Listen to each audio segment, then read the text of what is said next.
నేను కొణిదెల పవన్ కళ్యాణ్ అనే నేను శాసనం ద్వారా నిర్మితమైన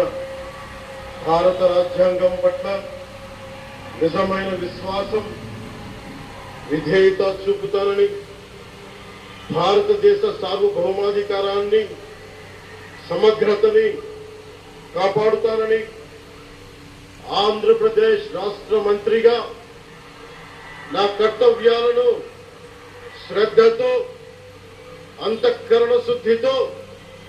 నిర్వహిస్తానని, భయం గాని, పక్షపాతం గాని, రాగద్వేషాలు గాని లేకుండా రాజ్యాంగాన్ని, శాసనాలని అనుసరించి ప్రజలందరికీ న్యాయం చేకూరుస్తానని